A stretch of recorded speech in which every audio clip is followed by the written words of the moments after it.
एक बार फिर से आप सभी लोगों का स्वागत है आपके अपने YouTube चैनल जीटेक कंप्यूटर पे। आज हम लोग एक्सेल में कुछ ऐसा सीखेंगे जो हर नए लड़के के लिए ज़रूरी है। अगर आप कहीं भी MS एक्सेल के माध्यम से जॉब करना चाहते हैं, क्योंकि बिना MS एक्सेल के नॉलेज के आपको कहीं भी जॉब करना बहुत ही मुश्किल काम है। तो MS एक्सेल छोटा मोटा सॉफ्टवेयर तो है नहीं, MS एक्सेल बहुत बड़ा सॉफ्टवेयर है। उसको 1 और 2 दिन में हम लोग नहीं सीख सकते। उसके सीखने के लिए हम लोगों को बहुत समय चाहिए और हम लोग वो सीखने की शुरुआत कर चुके हैं, हर रोज़ एक एक टॉपिक 2-2 टॉपिक के साथ। तो अगर आप हमारे चैनल पर नए हैं तो वीडियो को लाइक कीजिए, सब्सक्राइब कीजिए। अगर इस वीडियो को आप फेसबुक पे देख रहे हैं तो पेज को फॉलो करिए। अगर इस वीडियो को आप यूट्यूब पे देख रहे हैं तो मेरे चैनल को सब्सक्राइब कीजिए। मैं अजीत कुमार आप सभी लोगों का एक बार फिर से स्वागत करता हूं और आज हम लोग इस वीडियो के माध्यम से सीखेंगे कि MS एक्सेल में डेटा एंट्री का काम कैसे किया जाता है। डेटा एंट्री का काम करने के लिए आपको सबसे पहले आप कहाँ पे काम कर रहे हैं ये डिपेंड करता है, उसी के बेस पे आप अपने डेटा का फॉर्मेट तैयार करते हैं। हम एग्जाम्पल के तौर पे लेते हैं कि मान लीजिए अगर हम किसी हॉस्पिटल में काम स्टार्ट करते हैं और उस हॉस्पिटल में पेशेंट का डिटेल अगर हमको MS एक्सेल में डेटा एंट्री करना होगा तो उसका फॉर्मेट कैसे तैयार करेंगे, वही आज हम लोग सीखेंगे। तो सबसे पहले हम लोग स्टार्ट करते हैं क्या, तो आप देख लीजिए यहाँ पे अगर किसी हॉस्पिटल में हम लोग काम करेंगे तो सबसे पहले क्या लिखेंगे, हम लोग पेशेंट का ID लिखेंगे, क्योंकि जब पेशेंट हॉस्पिटल में एडमिट होगा तो उसका एक ID जनरेट कर दिया जाएगा। पेशेंट का नाम रहेगा, उसके बाद उसका एड्रेस लिखेंगे, उसके बाद उसका एज लिखेंगे, एडमिट कब हुआ उसका डेट लिखेंगे, उसके बाद से किस वार्ड में उसको एडमिट किया गया।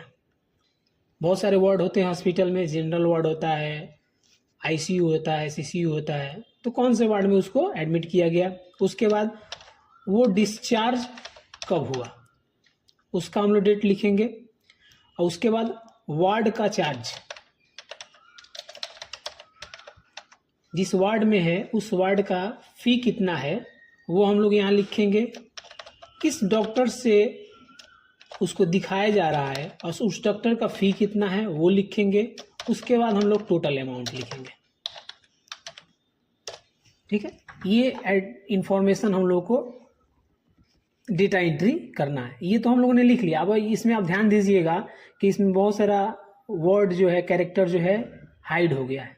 तो हम लोगों ने पिछले क्लास में सीखा भी था कि अगर MS एक्सेल के सेल में अगर कोई वर्ड लिखते हैं और वो हाइड हो जाता है तो उसको हम लोग कैसे लाएंगे। तो बहुत ही आसान है। सबसे पहले हम इसको सेलेक्ट करते हैं और यहाँ फॉर्मेट में जाएंगे और इसमें एक आता है ऑटो फिट कॉलम विड्थ। इसको जब क्लिक करेंगे तो ऑटोमेटिक ये क्या करेगा कि जितनी ज़रूरत है सेल की उतना एड्रेस उतना स्पेस ले लेगा। लेकिन अगर आप चाहते हैं कि आप अपने हिसाब से दें तो इसको आप सेलेक्ट करके सबको एक साथ यहाँ से जैसे ड्रैग करेंगे वैसे ही सबका स्पेस ले लिया जाएगा। ठीक है, अब ये हो गया हमारा प्लेटफॉर्म तैयार हो गया। अब क्या करना है हम लोगों को, सबसे पहले ऊपर की तरफ हम लोग को हॉस्पिटल का नाम लिखना है। ठीक, तो ऊपर तो रो है ही नहीं, तो रो को हम लोग लाएंगे कैसे, तो रो को इंसर्ट करने के लिए हम लोग यहाँ पे राइट क्लिक करेंगे। जिस भी रो के ऊपर इंसर्ट करना होता है रो, वहाँ पे राइट क्लिक करते हैं और इंसर्ट करते हैं। और अगर शॉर्टकट से करना चाहते हैं तो इसको सेलेक्ट करने के बाद हम लोग कंट्रोल के साथ प्लस बटन दबाएंगे तो भी रो इंसर्ट हो जाएगा।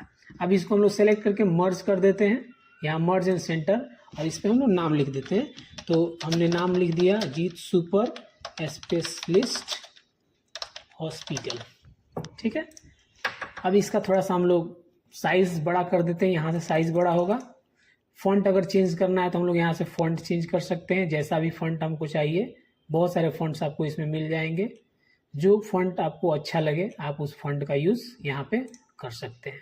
ठीक है, इसके बैकग्राउंड को कलर करना है तो यहाँ सेलेक्ट करके बैकग्राउंड का कलर दे दीजिए, यहाँ से टेक्स्ट का कलर दे दीजिए, जो भी कलर चाहिए।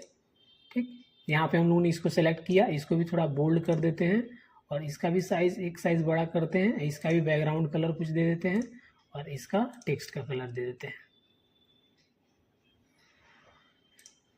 ये हमारा डेटा तैयार हो गया। अब ये रो और कॉलम जो है इसका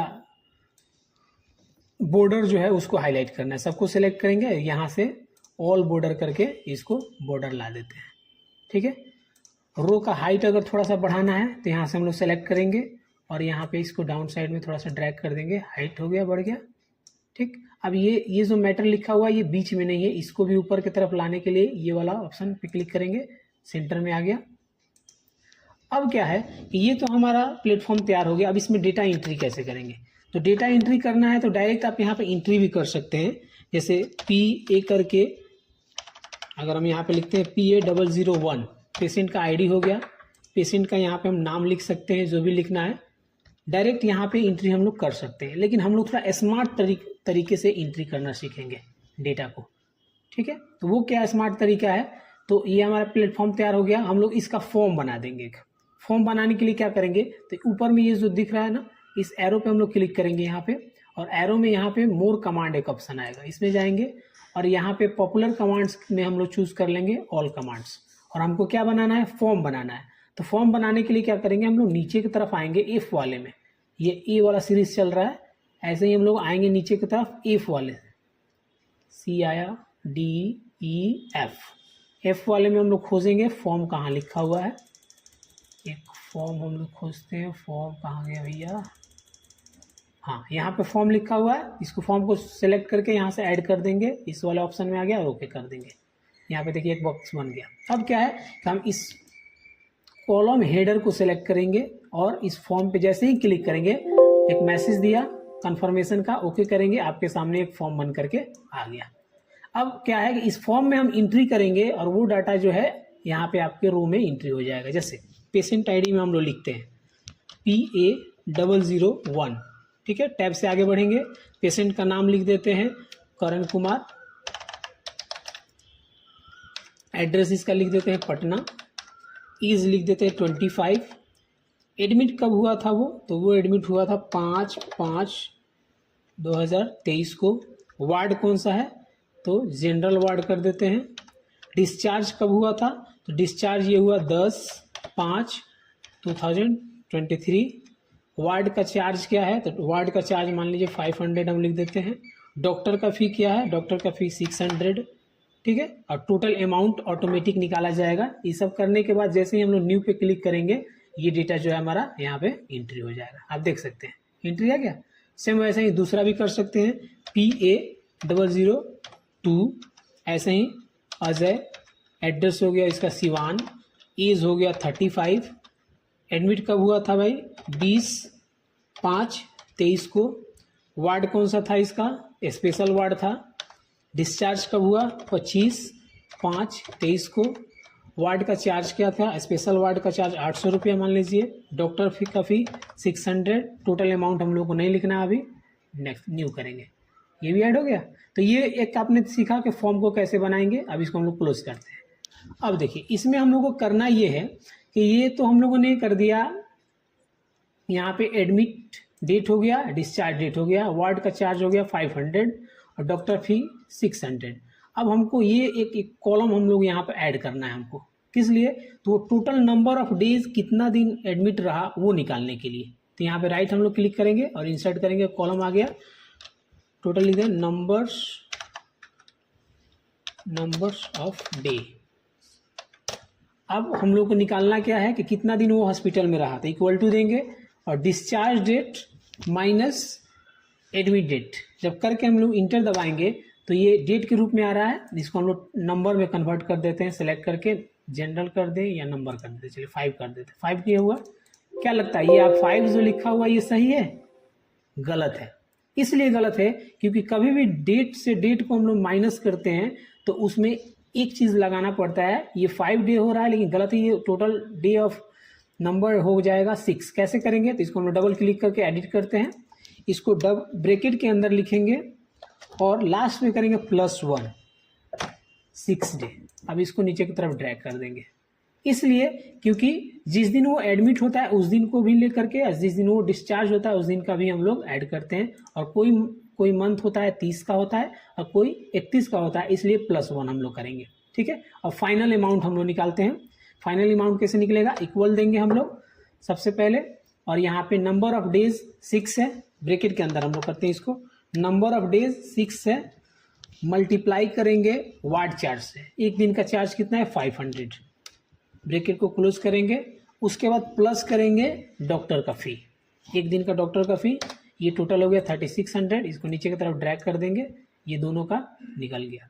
तो ऐसे करके हम लोग क्या करेंगे कि डेटा तैयार कर लेंगे। सबसे पहले हम लोग को तैयार करना क्या होता है डेटा एंट्री करने के लिए, उसका प्लेटफॉर्म में हमको क्या क्या चीज़ें चाहिए वो हम लोग को लिखनी होती है। जैसे कि हम लोगों ने लिखा, और उसके बाद हम लोग फॉर्म के माध्यम से भी एंट्री कर सकते हैं डेटा, जैसा कि फॉर्म बनाना मैंने आपको बताया, और डायरेक्ट भी आप एंट्री कर सकते हैं। डायरेक्ट कैसे करेंगे, डायरेक्ट करने के लिए PA003 विजय, ठीक है, इसका नाम हो गया पटना का, ठीक है, इसका एज हो गया 45, एडमिट हुआ ये 5/5/2022 को, ठीक है, जनरल वार्ड में, और इसका डिस्चार्ज कब हुआ भाई 5/6/2023 में। अब इसको हम लोग ड्रैग करते हैं नीचे की तरफ, 397 डेज वो एडमिट रहा, और यहाँ वार्ड में हम लोग लिख देते हैं, ये कौन सा वार्ड है, जनरल है, तो 500 जनरल का हो गया, डॉक्टर का फिर 600, और टोटल अमाउंट हमको चाहिए तो इसको नीचे की तरफ ड्रैग करेंगे तो ये टोटल अमाउंट आ गया। ठीक है, तो उम्मीद है आपको ये वीडियो बहुत ही अच्छी लगी होगी।